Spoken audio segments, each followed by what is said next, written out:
Bueno, pues buenas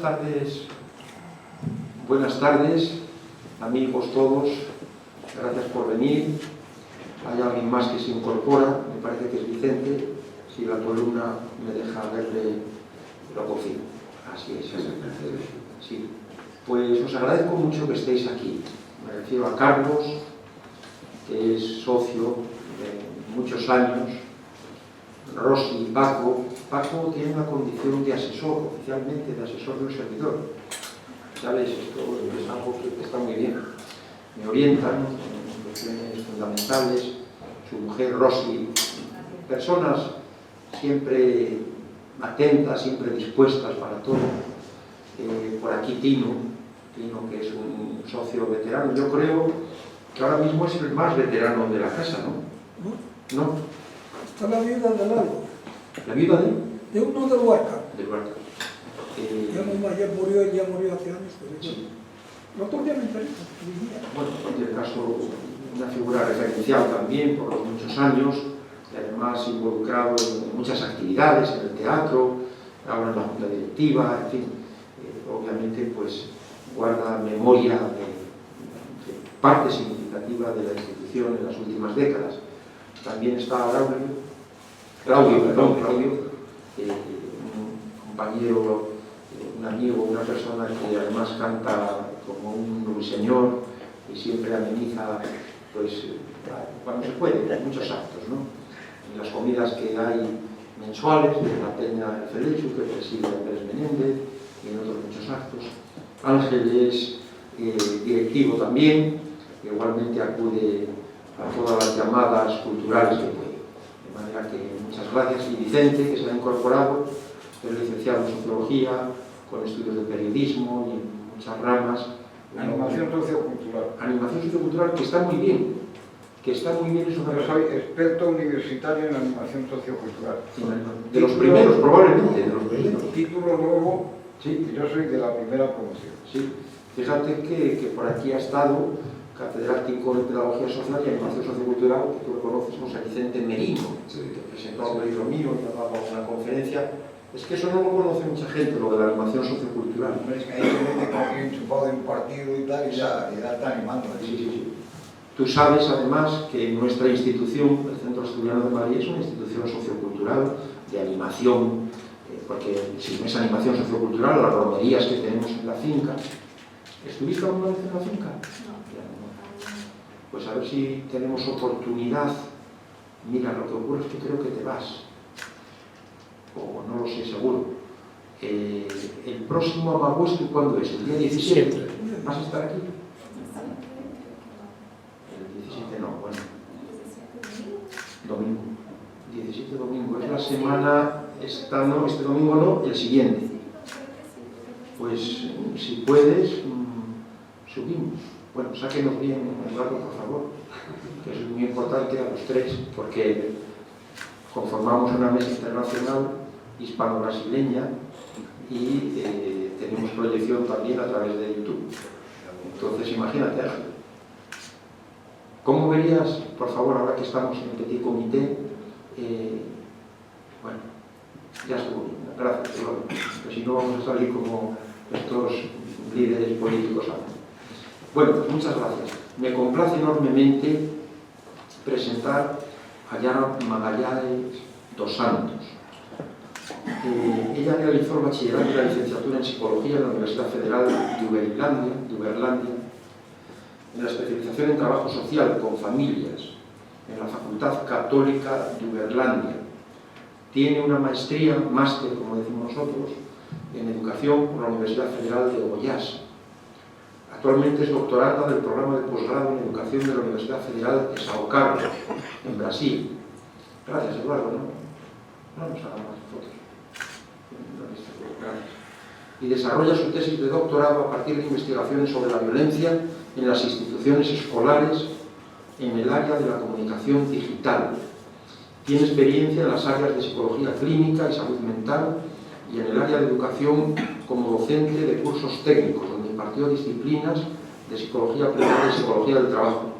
Como investigadora, desarrolló investigaciones sobre los temas de psicología de la educación, salud mental de Profesores y Violencia en las Instituciones Escolares. Es miembro de la Comisión de Diversidad Étnica de la Universidad Federal de Uberlândia desde julio de 2018.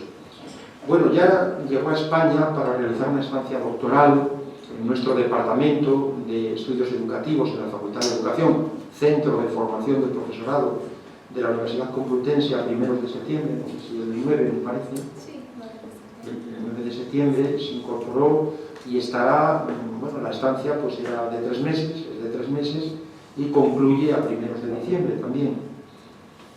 Yo tengo que agradecer mucho que nos eligiese, el que de alguna manera se interesase por nuestra investigación, por nuestro grupo de investigación de violencia que tenemos en nuestra facultad, y le agradezco también mucho pues, la colaboración que ha tenido en mis clases, concretamente en la asignatura de modelos de intervención socioeducativa, en segundo de educación social, de la mañana y de la tarde sobre todo pues, por comentarios, porque se frustró la charla que iba a dar, dado que por problemas ajenos a nosotros perdimos 2 clases, y en cuarto de carrera, también de educación social, nos hizo una presentación muy interesante en la asignatura de educación y mediación intercultural sobre la realidad cultural en Brasil.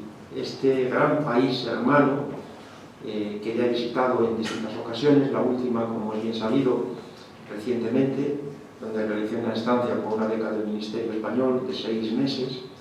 Regresé el 1 de septiembre, nos conocimos por tanto aquí, y en mi caso concreto lo que visito fundamentalmente es la Universidad Federal do Rio Grande do Norte, en el nordeste brasileño, en la ciudad de Natal, una ciudad nordestina, turística, muy bonita, y bueno, pues estamos muy agradecidos. Luego participó ya también en unas jornadas de violencia y diversidad cultural que organizamos este año, los días 13 y 14 de septiembre. El día 14 aquí fue a puerta cerrada, un sábado, que concluimos, pero ella intervino el día anterior en la Facultad de Educación, unas jornadas organizadas por nuestro grupo de investigación, y intervino también, y agradecido, en la presentación de mi último libro, que es Educación y Diversidad Cultural, en esta misma tribuna. De manera que muchas gracias. Y hoy va a hablar... El libro, si lo quieres, ya lo conocen. Sí, muchas gracias, Vicente. Educación y Diversidad Cultural. Y hoy nos va a abordar un tema muy interesante, de mucha actualidad. Yo lo comenté a mis alumnos, especialmente a los de la mañana, que académicamente están liberados por la tarde, pero no suelen venir a casi nada, salvo que les digas que es obligatorio, que yo no lo hago porque realmente no les puedo poner las actividades como obligatorias, que ya tienen sus clases y demás, ¿no? El malestar entre los educadores. Justamente se cambió el título pensando en ellos, porque ya había pensado en el malestar entre los profesores, desafíos de la profesión, pero como ellos son educadores, educadoras sociales, es el nombre que tienen, no es que nos lo inventemos, es educadores sociales. Insisto mucho en esto, porque en un programa de radio hace ya bastantes años, un pediatra, que todavía lo vi hace poco por televisión, pues me corrigió, me dijo, ¿por qué dice usted educadores por la radio? Si son maestros, son profesores. Dije, pues mire usted, yo trabajo en un grado que es magisterio y otro grado que es educación social, y ellos van a ser educadores sociales, es que se llaman así, no es un invento. Y entonces genéricamente hablo de educadores para referirme a todos ellos, no es una invención mía, es lo más correcto. Pero bueno, algunas personas, pues, como ocurre a algunos políticos, se creen que van sobrados, ¿no? Un poquito, ¿qué pasa? Bueno, pues muchas gracias, Yara, y sin más, no sé si Andrés quiere decir algo, se reserva para luego, además. No, ¿verdad? Bueno, que te mejores, y sin más, estamos deseando escucharte. Muchas gracias por acompañarnos.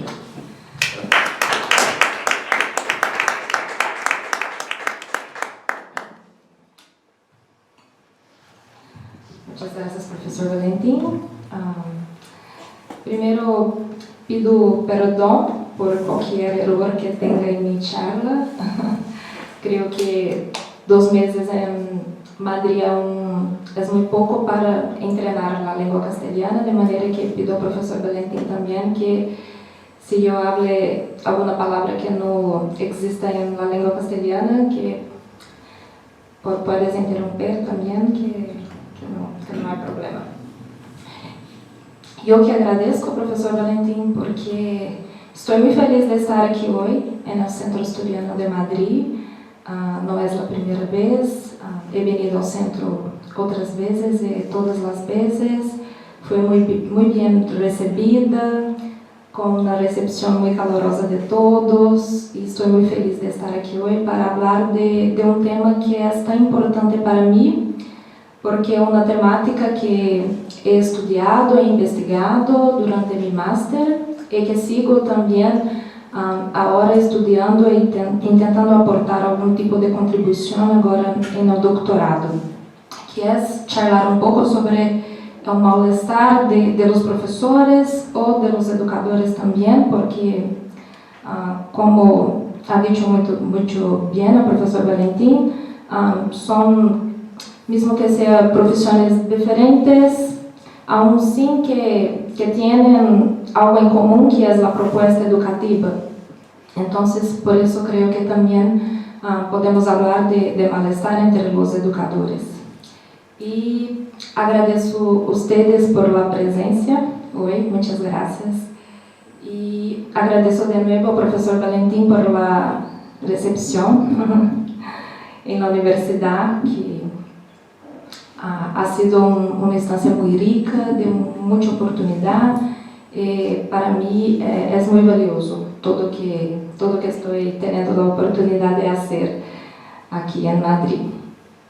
Entonces, la propuesta hoy es hablar un poco sobre la investigación que he desarrollado en mi máster, pero también hablar un poco sobre algunas cosas que he observado a lo largo de los años de mi carrera profesional como psicóloga, porque como una persona que tiene una formación de psicología, ¿así está bien? Sí, no, está bien, está bien.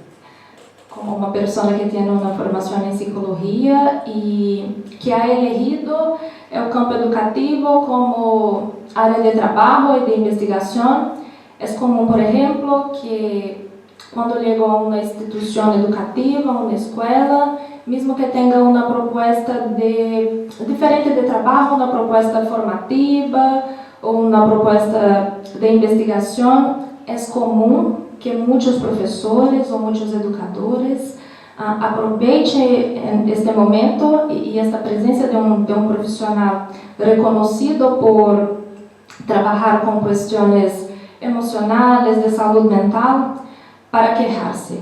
Sí, é muito comum. Entonces, a lo largo de los años, he observado esta práctica común en Brasil de los profesores de quejarse de algunos problemas. Creo que parte de eso me ha motivado a desarrollar esta investigación en el máster, y es un poco de eso que voy a hablar hoy. Entonces, malestar entre los educadores. Ustedes pueden pensar, ¿por qué utilizo la palabra malestar? ¿Sí? Malestar nos hace pensar en algo como un desconforto o una enfermedad. Y de hecho es posible que hacemos esta conexión, pero creo que es importante decir que utilizo la palabra malestar sobre todo porque cuando hablamos de malestar entre los educadores no estamos hablando necesariamente de una enfermedad propiamente dita.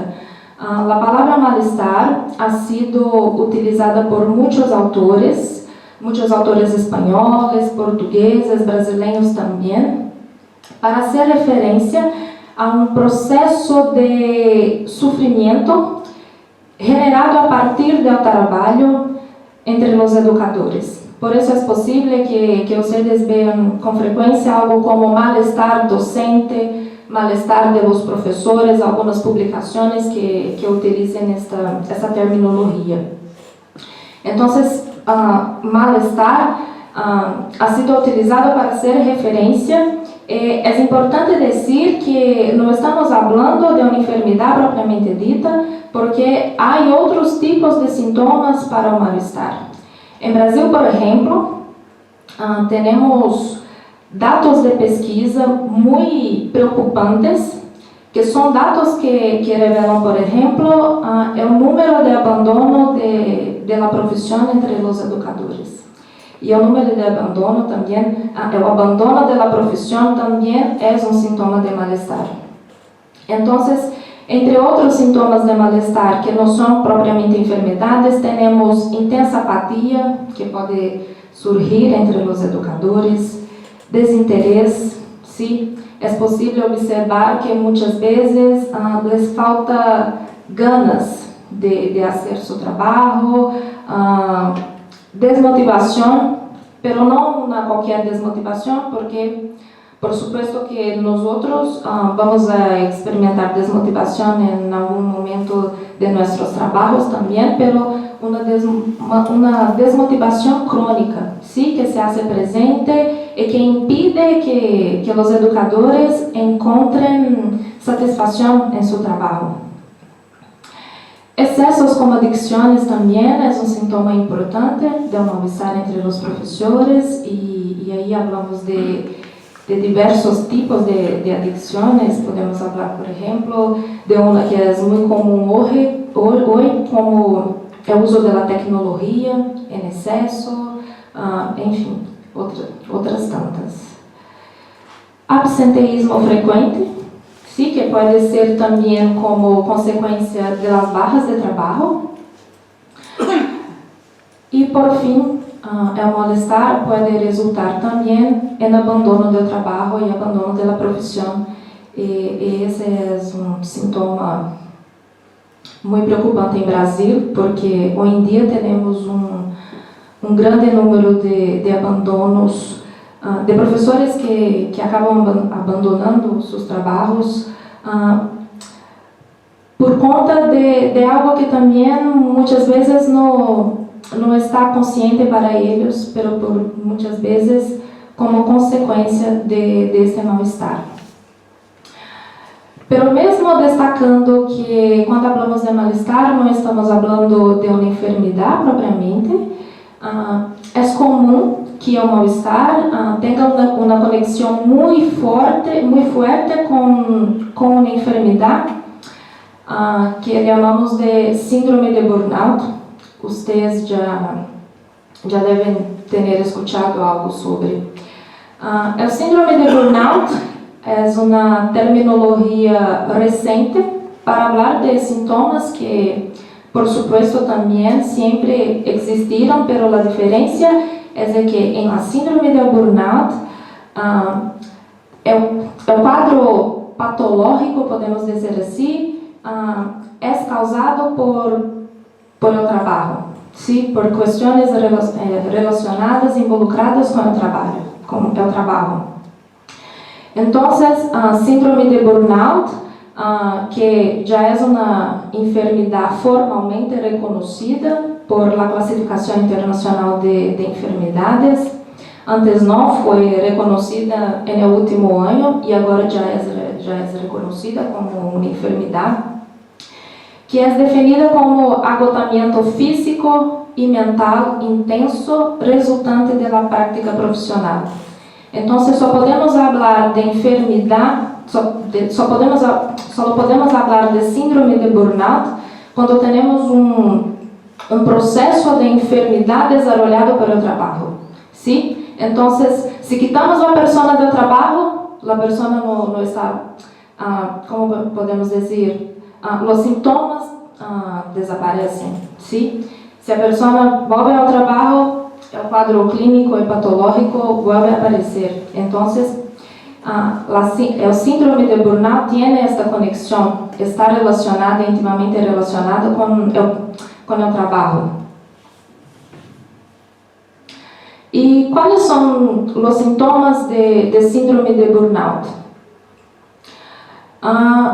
Primeiro, a alienação das atividades relacionadas com o trabalho. Então, as pessoas que experimentam agotamento ven sus trabajos como cada vez más estresantes y frustrantes.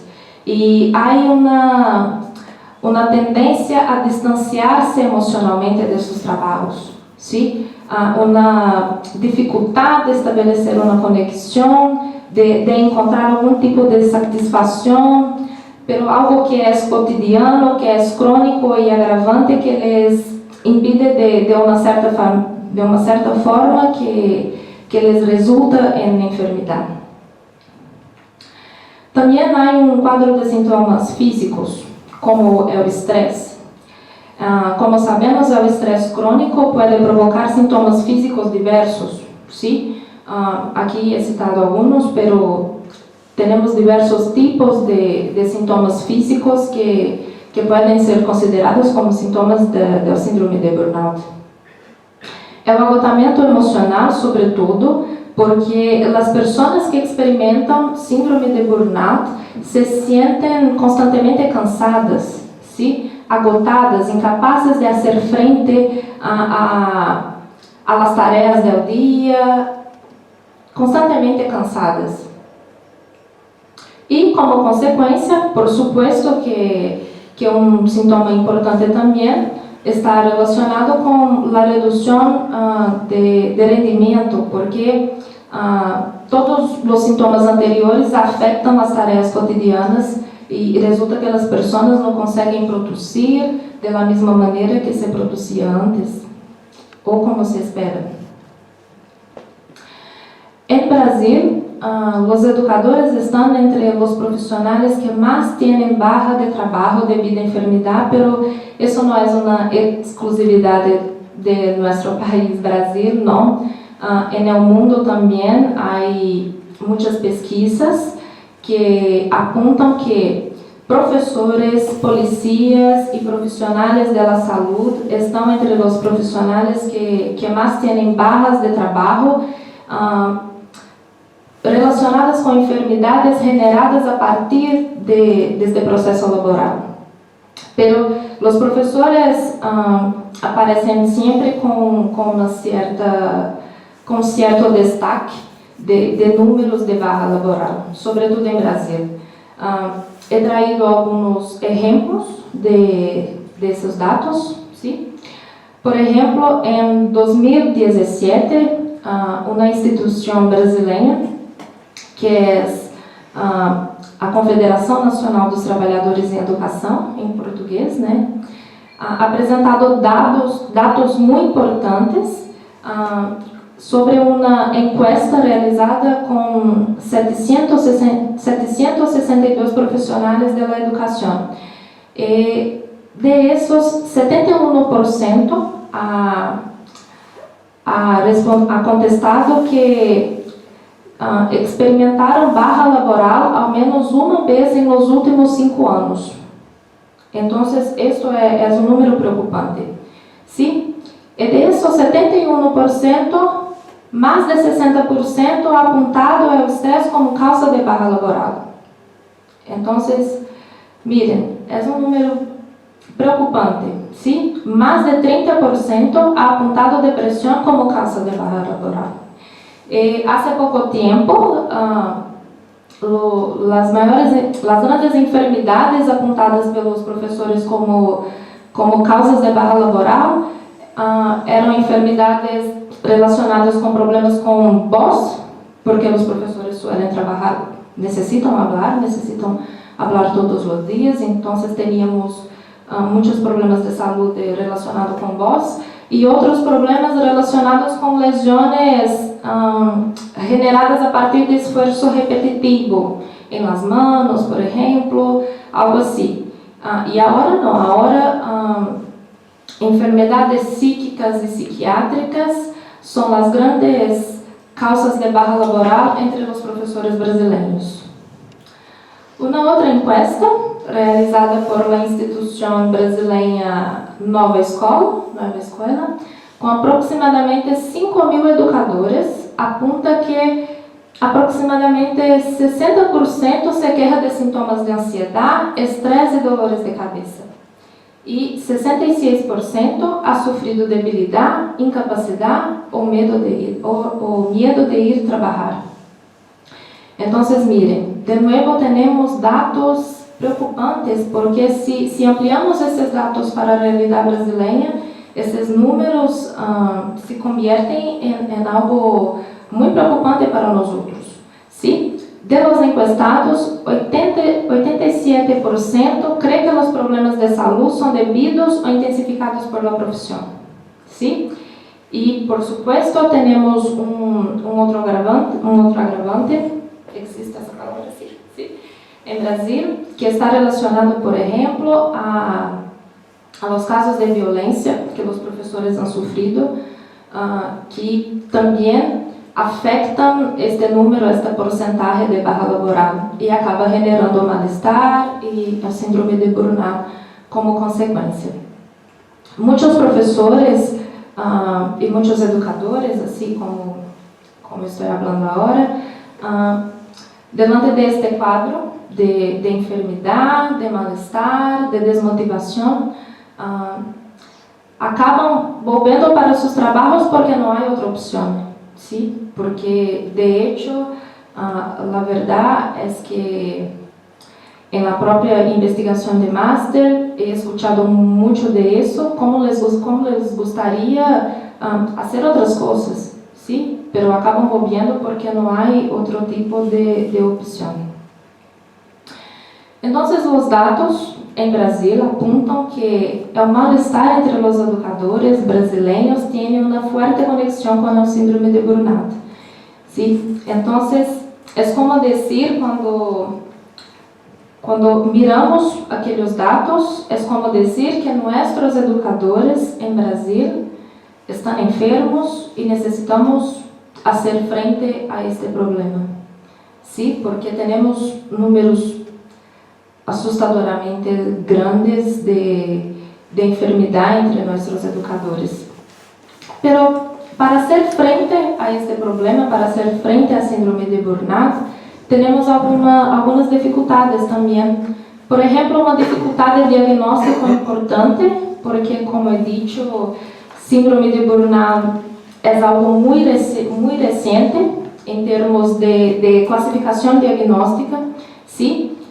Mesmo porque há alguns investigadores, por exemplo, que falam que muitos sintomas acabam sendo diagnosticados por outros tipos de enfermidade, como depressão ou crises de ansiedade, enquanto, de hecho, poderiam ser classificados como síndrome de burnout. Então, existe uma dificuldade diagnóstica porque os mesmos sintomas estão presentes em outros tipos de enfermidade.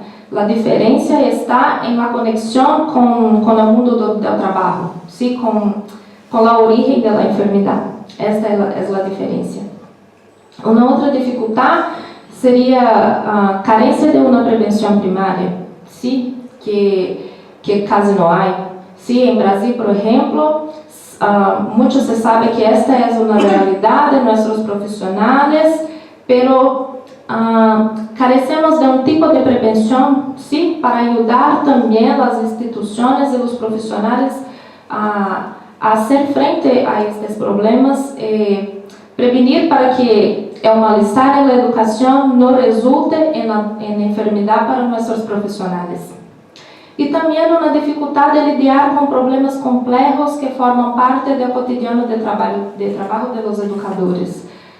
Muitas coisas que foram apontadas por los professores, por exemplo, como vamos a mirar adelante, são coisas que fazem parte do cotidiano de trabalho, ¿sí? Por exemplo, quando falamos de indisciplina entre alunos, é muito difícil pensar em um cenário em que não vai mais existir indisciplina entre os alunos. Então, temos este tipo de dificuldade de fazer frente a problemas que são cotidianos. Então, neste sentido, podemos pensar, o primeiro que temos que fazer seria identificar quais são as possíveis causas do mal-estar. ¿Sí? Se Si queremos hacer frente a este tipo de problema, si queremos desarrollar estrategias de prevención y afrontamiento, necesitamos conocer las posibles causas del malestar. Y fue esta pregunta que ha motivado mi investigación de máster, ¿sí? ¿Cuáles son las posibles causas del malestar? Y así,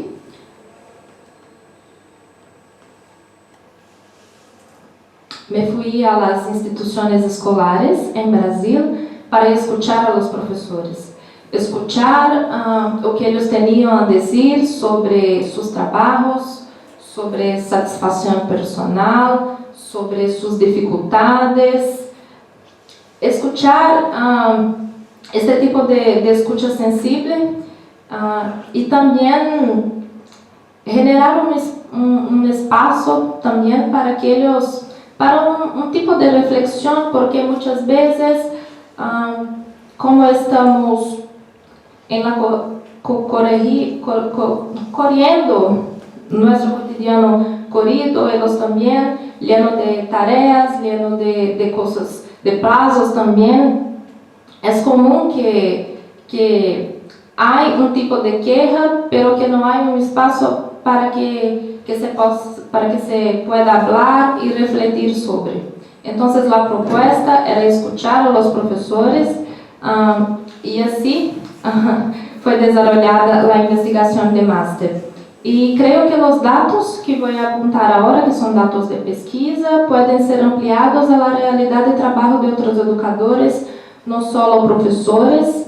La investigación fue realizada con profesores en Brasil, llamamos de enseñanza secundaria, que creo que aquí sería algo como colegios. Sí, enseñanza secundaria también, pero que son datos que pueden ser también ampliados para otros tipos de categorías profesionales, como educadores sociales, o mismo también con profesores de infancia, también porque la propuesta educativa existe en todos estos tipos de profesiones, tanto entre los profesores, los educadores sociales, los profesores universitarios también. Entonces, algunos datos creo que pueden ser ampliados para otros profesionales. Un primer dato importante de la pesquisa reveló que para los profesores, el trabajo precario asociado con falta de inversión en educación, lo que afecta salarios, la carga de trabajo, deterioro de las instituciones y limitación de las posibilidades de innovación laboral. Infelizmente, mi país, Brasil, aparece con destaque en un otro tipo de estadística que no es buena. Tenemos los peores salarios pagos a los profesores de ensino secundario. ¿Sí?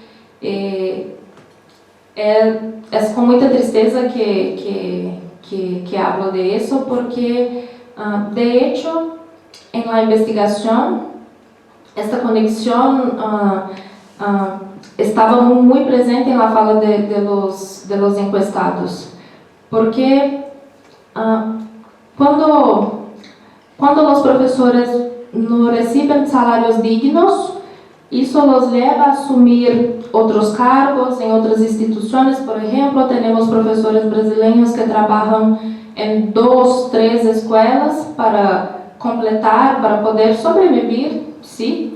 Y afecta a todo, ¿sí?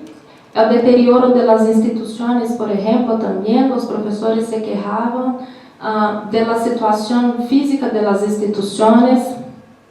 Me acuerdo de una profesora hablar, por ejemplo, de su insatisfacción de no poder, por ejemplo, hacer una propuesta diferente a los alumnos. Por ejemplo, se le gustaría hacer una clase en un laboratorio, por ejemplo, la escuela no tenía este tipo de estructura laboratorial. Se le gustaría, por ejemplo, hacer una clase diferente, hacer algo que llamamos de trabajo de campo, no lo sé si aquí también se llama así, también. También no había estructura suficiente para hacer propuestas diferentes. Entonces, muchos profesores que muchas veces son apontados por el gobierno, por las familias y por los propios alumnos, de mantener una rutina sin innovación, con el mismo tipo de tarea, también tiene ese tipo de dificultad, que es una limitación importante y que está relacionada con el malestar, ¿sí? El deterioro de las instituciones también, algo extremadamente visible para nosotros brasileños y que también es una causa de malestar. Entonces, la precariedad del trabajo fue, creo que, un dato apuntado por todos los profesores entrevistados, ¿sí? Encuestados. Otro dato importante, restricciones en la gestión del trabajo, lo que impacta desde la definición de lo que se debe enseñar en clase hasta la aprobación final de los estudiantes.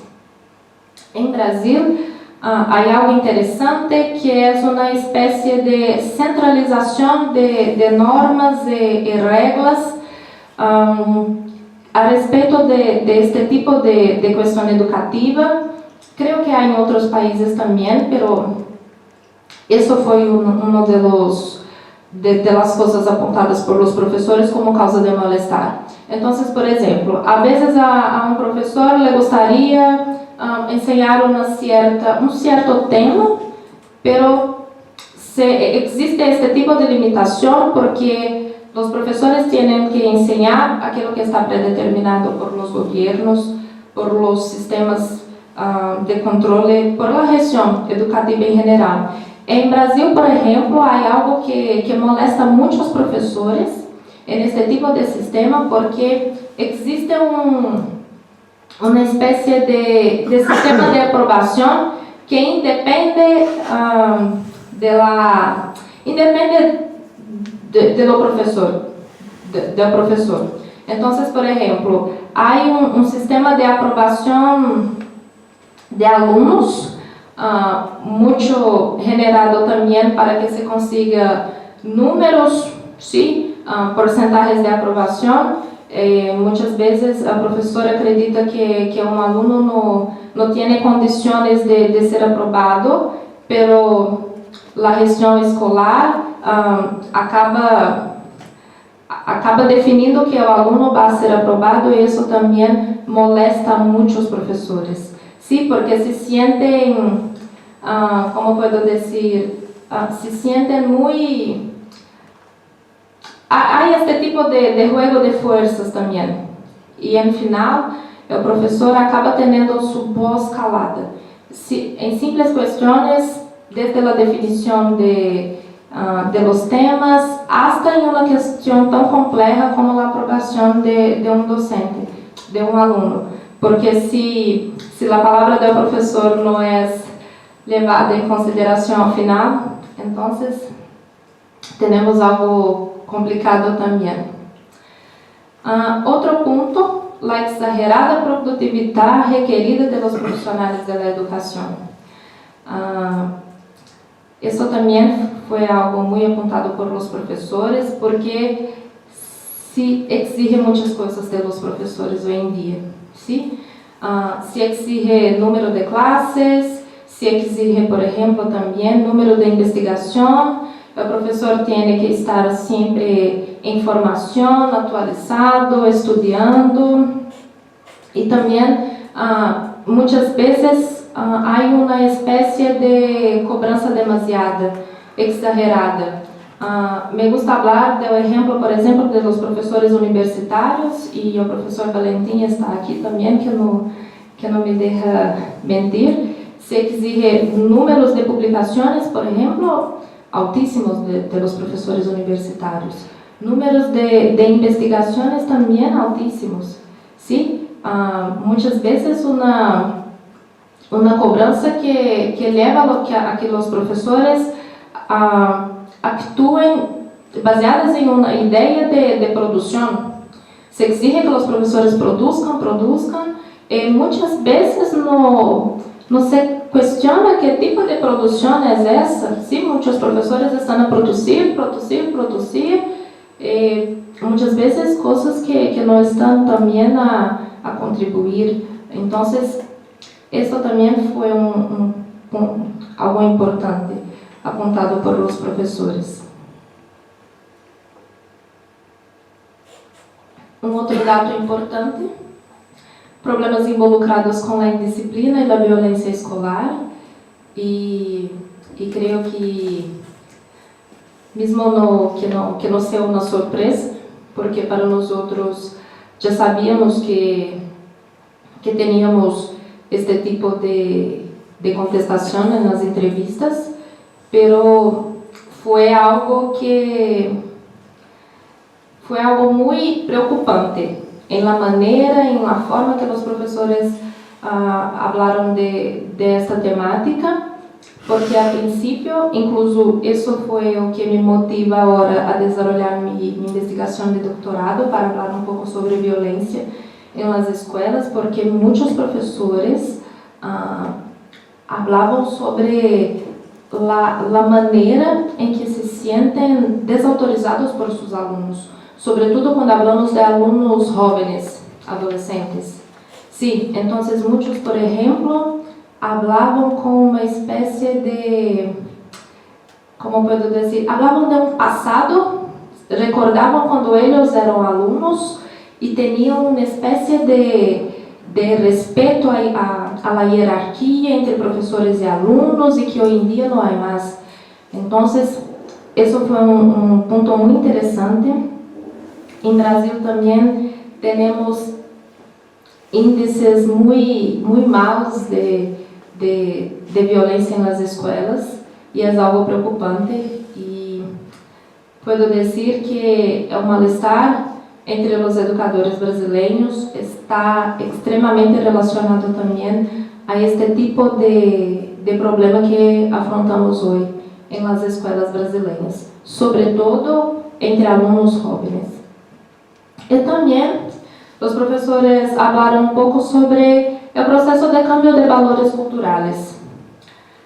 Eu suelo utilizar um termo que não sei se existe em castelhano, pero suelo utilizar a palavra transvaloração em português, para fazer referência a este processo de cambio de valores, porque não estou falando de perda de valores, assim como muitos suelen dizer, não, mas um processo de cambio, porque há uma mudança, um cambio importante, sobretudo em dois aspectos. O primeiro, a ideia de exclusividade das instituições escolares para a enseñança. Muitos professores falaram sobre um passado, quando eram alunos, a importância que as instituições escolares tinham, porque era ali que eles tinham a oportunidade de conhecer, de aprender. Não se tinha outros tipos de espaço para este tipo de atividade educativa. E hoje em dia não. Sim? Hoje em dia,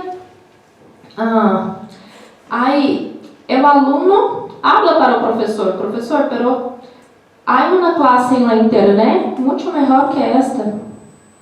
Sim? Há outros espaços. Então, a instituição escolar não é exclusiva, mas não é exclusiva de conhecimento, e isso faz com que muitos alunos também perdam algum interesse nas escolas. Então, isso é importante. E um outro ponto importante, a ideia de que é necessário uma formação escolar para um possível ascenso social. Muitos professores, por exemplo, quando falam da indisciplina entre os alunos, falam sobre isso, porque é como se antes teníamos a ideia de que para ascender socialmente, a escola era a formação, podemos dizer assim, a formação escolar era uma espécie de escalera para um tipo de ascenso social, y hoy en día no. Hoy en día muchos alumnos, por ejemplo, los alumnos desean otros tipos outros tipos de profissão que não dependem exclusivamente de la formação formal escolar. Por exemplo, muitos alunos brasileiros sonham se tornar jogadores de futebol, influencers digitales também, que está super em alta ahora. Então, acabam desejando menos estar em las escolas, justamente porque não encontram na escola este tipo de necessidade para ascenso social. Então, é isso. E como podemos fazer frente ao mal-estar entre os educadores? Sim, uma vez que temos os dados de pesquisa e temos algumas indicações de algumas causas para o mal-estar. Enfim, o que podemos fazer com isso, com essas informações? Em primeiro, inversões em políticas públicas. Sim, sobretudo quando hablo de la realidade brasileira, é necessário dizer que vamos avançar muito pouco se não conseguimos avançar em termos de políticas públicas que resultem em melhores condições de trabalho para nossos profissionais. Sim, então é necessário rediscutir não só a forma de inversão de dinheiro, mas outros tipos de políticas também que resultem em maiores prestígio, um aumento de prestígio para nossos profissionais de educação. Discutir a descentralização da gestão educativa e democratização dos sistemas de controle e avaliação dos profissionais e das instituições de educação. E por que hablo de isso? Porque muitas vezes, e creio que essa também é uma realidade que não é exclusiva do Brasil, mas muitas vezes as pessoas que estão a discutir as políticas são pessoas que estão distantes do mundo das escolas. São pessoas que sabem muito pouco da realidade dos professores. Então, uma maneira de fazermos frente a isso é propor uma descentralização, sim, para que os próprios professores tenham a oportunidade de participar deste tipo de discussão, de participar da construção do sistema de avaliação. Os professores se quejavam também da maneira que se evalua os profissionais das instituições de uma forma que só considera números, e os números dizem muito pouco ao final. Então, é interessante fazer este tipo de participação mais democrática na gestão educativa. Inversões em programas de formação integral para os educadores.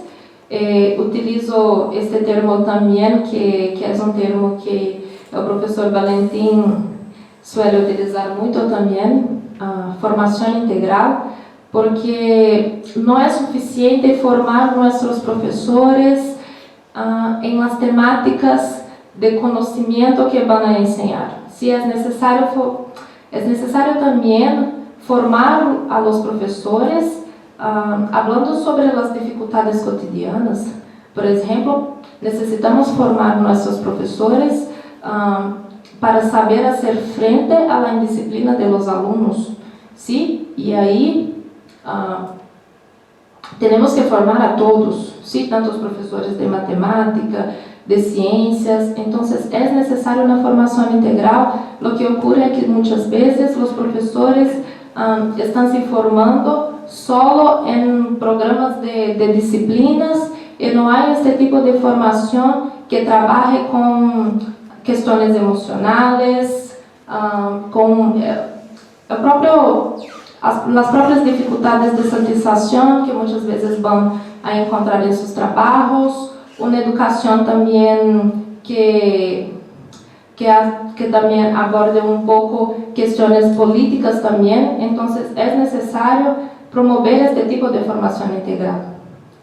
Y por fin, inversiones en programas educativos que hacen frente a la violencia entre los alumnos. Y creo que aún no estamos caminando en esta propuesta, porque de hecho este es un problema que nos desafía en cuanto país a pensar en una manera de formar nuestros jóvenes en este tipo de temática, porque, por supuesto, la violencia también no es exclusiva de las escuelas. Hemos observado también el aumento de la violencia en la sociedad de una manera general. Pero estamos caminando también para las propuestas importantes en este tipo de formación de jóvenes. ¿Sí? Es esto. Agradezco de nuevo a ustedes. Era un poco de eso que me gustaría hablar. Muchas gracias.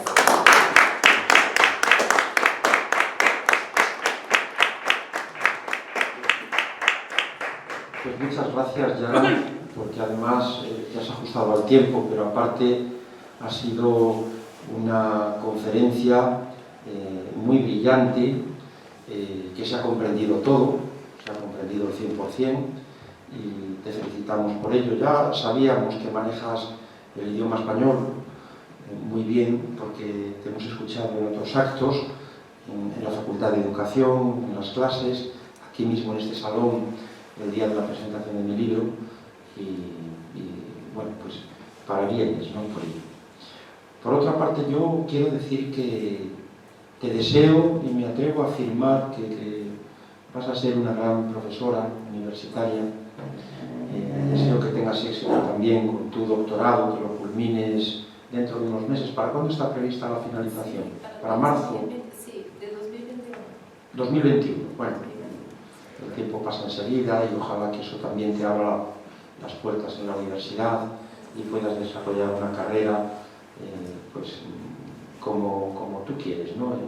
En la línea de esta vocación que tienes educadora e investigadora, y que cuentes con nosotros. Ahora todo, con estas tecnologías se pueden mantener las conexiones y está bien que nos mantengamos en contacto, porque además nuestro grupo, aunque está llamado a revisión, nuestro grupo de investigación previsiblemente pues va a seguir trabajando en esto, ¿no? En la violencia, en ámbitos diversos, tecnológicos, instituciones escolares, la diversidad intercultural o cultural, etc.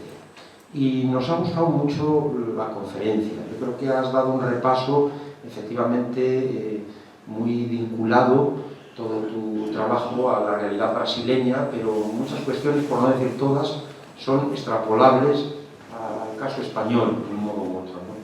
Por eso lamento más todavía que no hayan venido más profesores.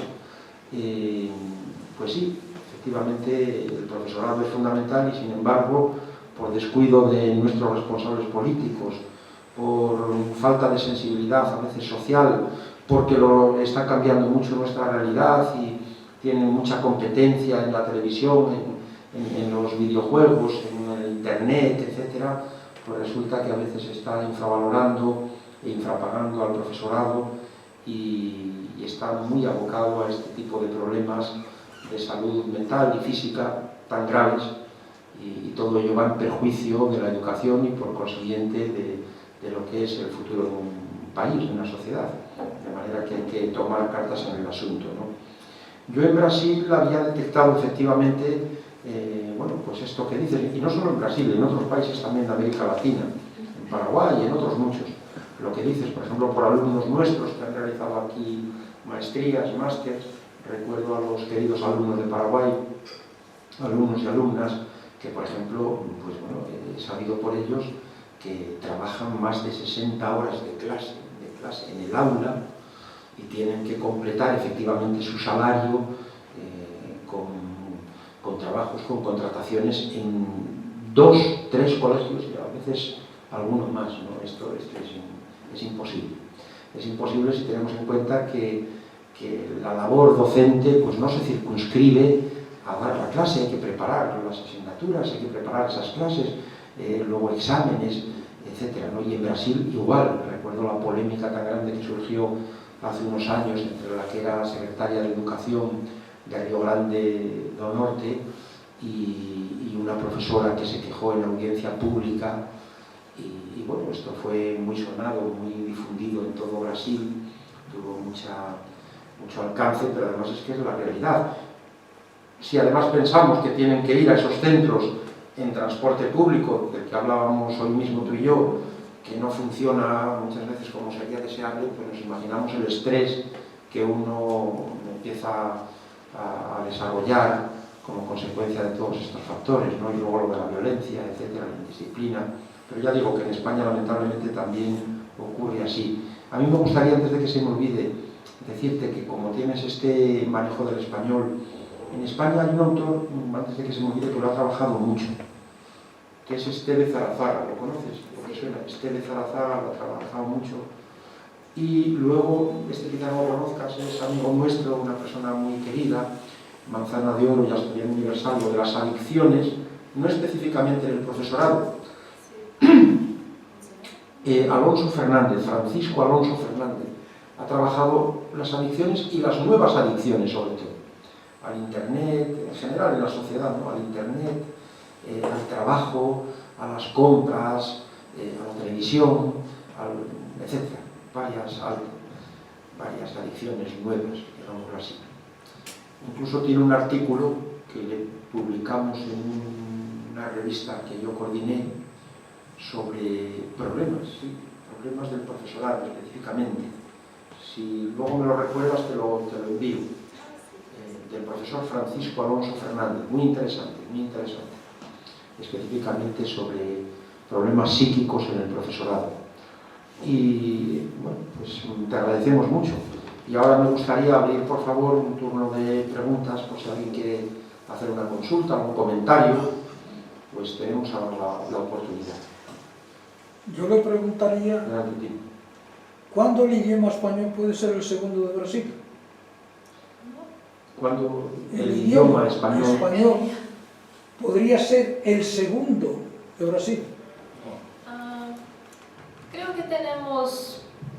Creo que tenemos mucho a avanzar en Brasil en el aspecto del bilingüismo. ¿Sí? Por ejemplo, he observado, por ejemplo, que en España es muy común que las personas hablen 2, 3 lenguas, sobre todo debido también a la cultura española, porque hay regiones que hablan lenguas diferentes. Entonces, por ejemplo, a veces la persona habla castellano, pero también habla un poco de un idioma de otra región. Y es muy común también que hablen inglés también muy bien. Y creo que tenemos que avanzar mucho en Brasil. En Brasil no tenemos este tipo de cultura que motiva el estudio de una otra lengua.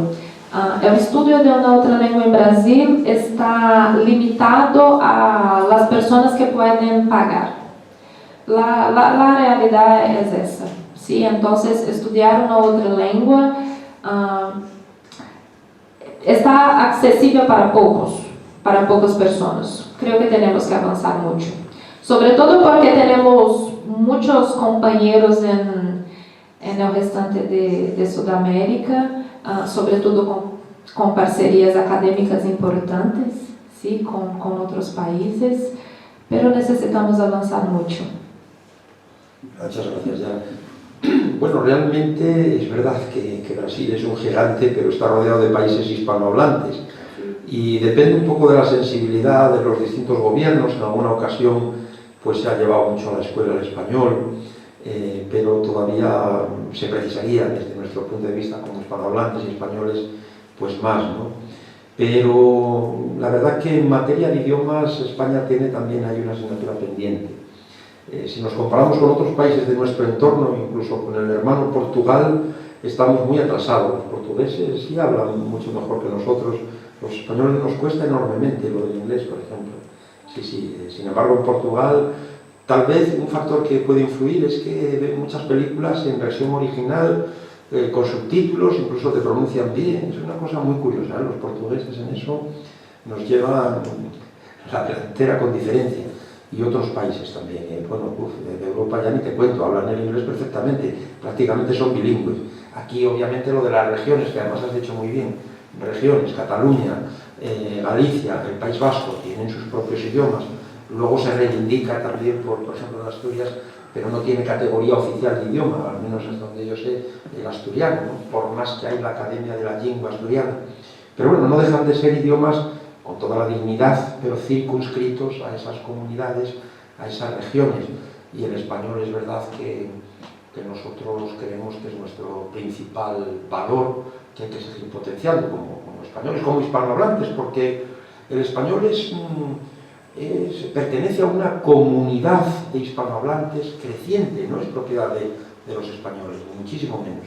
Y se enriquece con todas las singularidades de los países hermanos, ¿no? Se enriquece muchísimo. Debemos de estar ya aproximadamente en 580 millones, cerca de 600 millones de hispanohablantes. Es una maravilla y hay que seguir cuidándolo. Por eso hemos de celebrar ahora la coordinación entre las distintas academias de la lengua. Aquí tenemos la Real Academia porque tenemos una monarquía, pero el resto de academias de la lengua española que también cooperan y en los diccionarios, en las nuevas ediciones, pues van incorporando términos del español de América que a veces aquí se han perdido y que son verdaderamente hermosos. Como hermoso es, quiero decirlo porque a mí me lo parece, y ojalá que siga avanzando en mi conocimiento, el portugués. El portugués es un idioma hermano del español, precioso. Probablemente las dos lenguas latinas más parecidas entre sí, lo cual a veces genera muchos errores, porque hay términos semejantes, el mismo término tiene un significado muy distinto en portugués al español, en ocasiones, lo que se conoce como falsos amigos, ¿no? Términos el mismo, pero tiene un significado muy distinto. Pero es una lengua muy hermosa y además yo creo que la fonética en Brasil todavía más hermosa. A mí personalmente me gusta muchísimo cómo se habla, ¿no? De manera que muy bien. Y bueno, no sé si hay alguna otra pregunta sobre la conferencia que nos ha dado Ana Magallanes. Alguna cuestión que pueda surgir. Que tenemos que seguir estrechando vínculos entre nuestros países y potenciar, por supuesto, la formación del profesorado y dignificar la labor del profesorado, ¿no? Dignificarlo qué lástima que haya tantos problemas también en muchos países, porque realmente, ya digo, estos profesores, profesoras, jóvenes pueden resistir hasta que sucumben, ¿no? Pero por ejemplo, aquellos alumnos de Paraguay, y ocurre lo mismo en Brasil y en Bolivia y en otros países, pueden aguantar porque tienen 29 años, 31, 32, pero cuando tienen 40 y algo, difícilmente. Es que acaban, como has dicho tú, con este síndrome del quemado, estresados y de baja, etcétera, no pueden resistir más y con grandes dificultades, ¿no? De manera que yo creo que ahí los países tienen que hacer pues un gran esfuerzo, los responsables políticos, para que realmente se dignifiquen las condiciones laborales del profesorado. Esto es indiscutible, que tú lo has mencionado muy bien en las conclusiones, ¿no? Entre otras medidas. Los centros educativos tienen que ser lugares de convivencia, luego lamentablemente vemos esa violencia en tantos lugares que hace imposible la labor educativa y luego me ha gustado mucho, que te la voy a pedir de verdad, esa viñeta que tienes ahí de un profesor con fobia escolar. Eso técnicamente algunos la llaman fobia escolar en la modalidad del profesor. Fobia a dar clase, efectivamente, ante alumnos muy críticos, en algunas ocasiones amenazantes, que claro, pues dices, no quiero ir a clase, me da miedo porque me insulten, que me amenacen, que me critiquen, que me impidan dar la lección. De todo esto ocurre, y aquí en Madrid también, ¿no? Sin ir más lejos, en algunos centros, en algunos institutos. De manera que muy bien. No sé si alguien más quiere hacer alguna pregunta, algún comentario.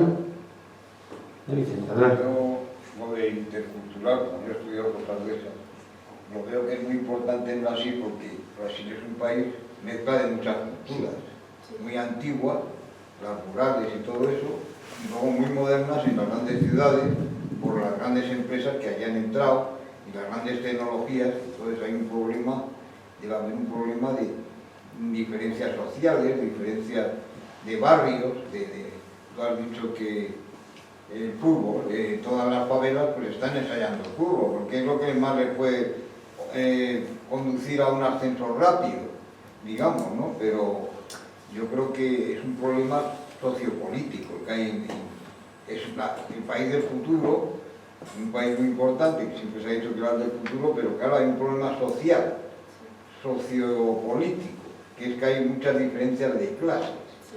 Ya las hay en Chile, que hemos visto que se han levantado, un país que se consideraba que era el ideal de Iberoamérica, pero era el ideal para un 2% de la población, porque los demás tenían unas grandes pobrezas y escaseces, y el agua incluso está privatizada en Chile. O sea, es que hay, digamos, se conocen muy poco los problemas de la clase media, que es la que da cultura a los países. Y yo creo que en esos países, por desgracia, sigue habiendo una clase media todavía frágil, que no tiene mucha fuerza. Y en España, como sigamos así, también puede ocurrir, no a corto plazo, pero a medio plazo, porque ya hay muy poca natalidad y empieza a entrar mucha gente de muchos sitios, va a haber un problema de interculturalidad o de multiculturalidad, que vamos a tener un problema ahí. Y simplemente que no nos creamos tan prepotentes porque somos europeos aquí, porque somos europeos entre comillas también, porque a ver qué país europeo hay un independentismo como el catalán, que eso es propio de África, o de sitios así. Entonces tenemos que tener mucho cuidado en España de no creernos tan prepotentes ni tan eso. Yo creo que estos contactos con Iberoamérica son muy importantes porque, lo queramos o no, somos países de la misma sensibilidad, vamos a decirlo así. Aunque no hablemos el mismo idioma, pero los idiomas latinos son producto de un sentimiento latino que yo considero que existe, que es distinto al de un alemán o al de un inglés, incluso al de un francés. Son latinos también, ¿eh? Son latinos los franceses también. Ellos, lo de América Latina viene de un francés, de Chevalier, bueno, sí, que lo introdujo allí para luego meter una Maximiliano. Viene de un francés, pero son latinos en Europa, es un idioma latino también. Y el rumano y el italiano, por supuesto. Hombre, el rumano mucho. El rumano. El rumano aquí los franceses también, rumanos, es otra rama derivada del latín. Los rumanos fueron romanizados por un emperador, por Trajano, que era español, y por eso tienen un idioma muy parecido al español, porque pero eso hay que estudiar la historia, hay que estudiar muchas cosas, pero lo que está claro es que lo iberoamericano, yo creo en ello, yo hice estudios iberoamericanos en la universidad, yo creo en lo iberoamericano, y tiene mucha cosa. Sí, tenemos que creer, porque somos ibéricos con nuestra posición en América. Eso no es una cosa afectiva y sentimental, somos culturas que hemos nacido de distinta manera, que aunque el catolicismo sea criticable, nosotros mucho más, porque nosotros eran colonizadores fríos y duros, lo que había en los otros países. Entonces lo que tenemos es que profundizar en lo iberoamericano, que si somos 600, pero en Europa todo el mundo habla español, porque vienen aquí a hacer turismo, todo el mundo habla español, o sea, no nos tienen postergados por la tontería de los catalanes, y así que ¿por qué vamos a insistir si es que en España no se ponen de acuerdo? O sea, pero yo creo que en Europa se habla, y en Australia me dicen que porque han emigrado muchos españoles también, pero latinoamericanos o iberoamericanos han emigrado mucho a Australia, en Nueva Zelanda, que por cierto Australia creo que el nombre viene de los Austrias, o sea que nosotros descubrimos Australia, aunque no se conste oficialmente. Es que España, el Pacífico era el mar español, y de los portugueses también, claro, pero es que, oye, tenemos que acudir a un estudio del pasado, de las raíces que ese continente tiene, que son iberoamericanas. Y en Estados Unidos el segundo idioma es el español, y creciendo muy fuerte. O sea. Bueno, pues muchas gracias. España y Portugal hemos vivido, perdona, hemos vivido de espaldas, somos países, y como somos los países matrices, pues claro, esa falta de comunicación que ha habido entre España y Portugal se comunica a lo mejor a Iberoamérica. También, señor presidente. Bueno, muchas gracias, Yara Magallanes, de nuevo, que tanto te apreciamos, que incluso te nombramos cordialmente ya en su día embajadora de Brasil, porque aquí un compañero vino y la nombró, dijo, ahí está la embajadora de Brasil. Bueno, pues para nosotros sí eres una embajadora porque representas a Brasil, eres la brasileña que tenemos, felizmente, y en ese sentido pues te agradecemos mucho también que nos traigas parte de la simpatía, de la cordialidad, del color, del sabor y no sé, de esta alegría brasileña, ¿no?